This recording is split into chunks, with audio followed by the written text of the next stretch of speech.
All right, YouTube, what is up, man? It's your boy Damn D. This is a very interesting segment of this live stream. DJ Akademiks, he went to the Kendrick Lamar concert in Detroit, and he's having a conversation with Dave Free and another guy, Anthony, I think. And Anthony is gonna tell him, how what Akademiks did when he allowed that guy to come on his platform to say that Kendrick Lamar is using bots. That situation ended up making them a part of the lawsuit. So then his phone got subpoenaed. The FBI and the lawyers had to take his phone and see, if what they heard from DJ Akademiks live stream, they want to know if it was true. So, and then Akademiks is trying to downplay it, I didn't know. Yes, you did. You knew exactly what you was doing. And in this conversation that Akademiks is going to speak on, the conversation that he had with a TDE representative, he's going to actually give some very exclusive information on how crazy Drake was talking during the beef, and that the things that the Clipse and Pusha T was saying in that interview about how the reason why it took him so long for them to release the album, he's getting confirmation that that's a true story. So this is going to be a very interesting part of the live stream. So let's see what happens. That got some more drinks. He comes back over. Now we're talking again. So he says to me, because I was like, yo, even with you being put into this battle, Drake posted you, right? Like, why are you upset if other people have mentioned you when the two main people dragged other people into it? Well, he said Drake posted me because Drake know me. And I don't know what that means. He said, know me. Apparently he's from Toronto. I don't know. But then he said, here's the thing. He said, you should, and this is what I don't know. And I'm going to ask Drake. I'm like, Drake, is it true? He says, you should have heard this nigga Drake, what he was saying to us before we whipped his ass. This is what he told me. I said, what do you mean? Now, I'm going to be honest with you. I never really knew Drake speaking to anybody. Like, Drake has told me he hasn't spoken to Dot directly, but I didn't know about if he spoke to anybody else in and around Dot. Anthony Salah, he confirms to me, yes, Drake was sending me voice notes talking crazy, like he's a mob boss. That's what he says. He says Drake is saying to him, Drake is saying shit like, yo, I'm gonna done you. Like, just talking crazy, like, yo, you niggas is watch, yo, you guys think you can finish me? Da-da-da. Crazy. All of a sudden, they're like, then we drop the bomb, right? Cool. Not like us, they're talking. All right. Then he gives me some more insight. And I ain't gonna lie to you, this was worth going to the concert for this insight. I live off insight like this. He says, that Pusha T shit is real. He says the only problem is people think that happened recently. That didn't happen recently. He said if it was recently, UMG would let Pusha say whatever you want to say or do what you want to do. Why? Right now, UMG and Drake, their relationship might be irreparably broken because of the lawsuit. They're going at it. So they're not trying to spare his feelings anymore. But, you told me. Not like us dropped last May. He said around June, July, because Drake supposedly approached UMG saying, yo, there's just a shooting at my house. These niggas got my house, which another thing, which again, one point kind of counteracts the other. They say this shit going too far. I'm like, I can see how a nigga might think y'all went too far. Your cover art of the biggest song is his house with pedophilia pinpoints. But whatever. So he said Drake complained to UMG, because remember there was a shooting at the crib. And UMG asked Kendrick's team, could you remove the cover art? We need you to take the cover art down. It got his house on it. We want you to take that down. From what I heard, they stood 10 toes down to say, if we do that, the whole song should come down. We're not changing shit. UMG, who clearly is in it for the bread, is like, keep that shit up. No, they didn't say that, but basically they just allowed it, right? Cool. However, while all of this is brewing, apparently that's when the Pusha T thing happens. And that's when UMG, who is really at that point on a rocky relationship with Drake, they're trying to salvage the relationship.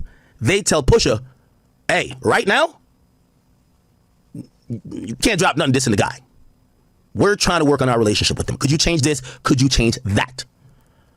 Now, I'll be honest. He didn't say Drake instructed them to do this. He said they were trying to save a relationship with Drake, the label. So they were being extra sensitive about things that could piss the guy who I guess he was gearing up to sue. Okay?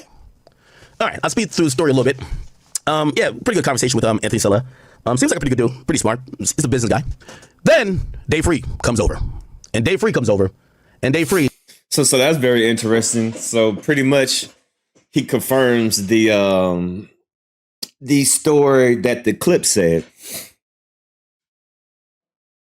Whoever that guy is, Anthony guy.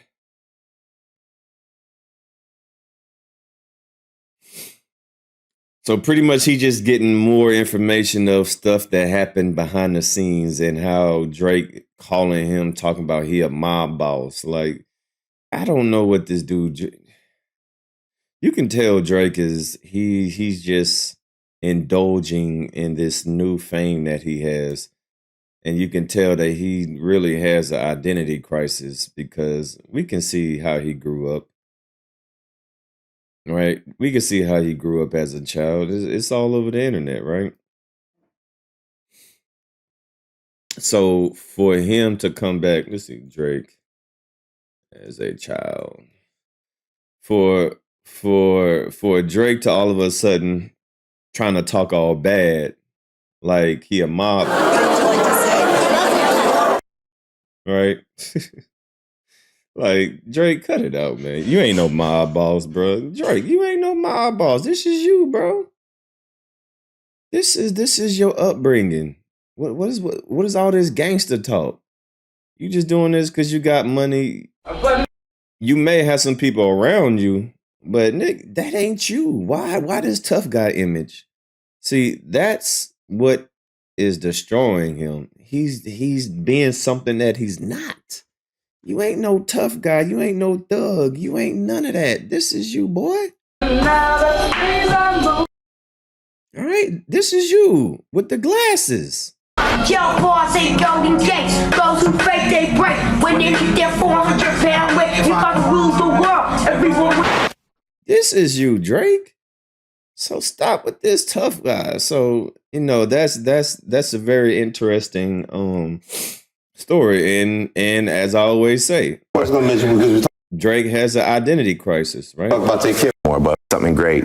Just like how half of all of us, not, you know, it's sometimes it's something that I just acknowledge and I just keep it moving. But, you know, like I said, I feel like, it just, sometimes I do feel like if you're as cruel on the other came from, you know, I obviously understand the times that we're living in and how serious it is and how divided we all are across the world, you know, with this, you know, with the person that's currently in that position and, you know, having that energy trickle on down. But that line is just me speaking to the other side of things, which is like, yo, sometimes like, you know, some of like my blackest friends can be just as cruel on the other end, you know, by making you feel excluded. Or making you feel like you can't get in on this. And sometimes I do feel like if, you know, sometimes I don't feel celebrated when I know maybe somebody else would be celebrated for those accomplishments, you know? I don't feel like people say when Drake is the artist of the decade, I don't think anybody says, wow, a black artist is the artist of the decade. I don't think anybody says that, really. I never heard anybody say that in the last few weeks. You know, and I associate myself as a black man. So for me, it's sometimes it's something that I just acknowledge and I just keep it moving. But, you know, like I said, I feel like if the situation was different, I feel like maybe some of the massive accomplishments and accolades that we've conquered on behalf of all of us, not just me. It's not like some, you know, it's for all of us, right? Just like how excited I am when anybody else in our space does something great, you know. Yeah, of course, there's a part of me that wishes that I was celebrated a little more. But I mean, who wants to listen to me cry about being celebrated? What do you make because we talk about take care? See, that's his problem right there, right? Now that he's in a position of power and money, now he's trying to carry on this imagery as if he's some tough guy. Bro, you don't need to do all that. Like, he's bringing unnecessary he's doing corny stuff. Like, bro, you ain't no mob boss.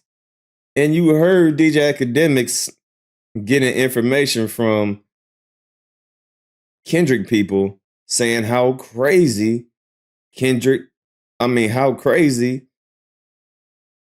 Drake was talking. Right before Not Like Us came out and all that, Drake over there calling, Kendrick Lamar and TDE, talking all crazy, talking like he a mob boss, talking all this and that. Like, cut it out, man. This ain't you. This ain't you, man. So this was a very interesting point of this live stream right here. So y'all leave a comment down below, man. So pretty much Akademiks got confirmation that the Pusha T and the Clipse thing was real. You know how they wasn't allowed to release that verse of them and Kendrick. So then they got dropped and now they with Rock Nation, right? So that just confirms what, Pusha T and the Clip said about why it took them so long to finally be able to release this album. So Akademiks just got confirmation. And so y'all leave a comment about this. All right. It's your boy Dan D signing out.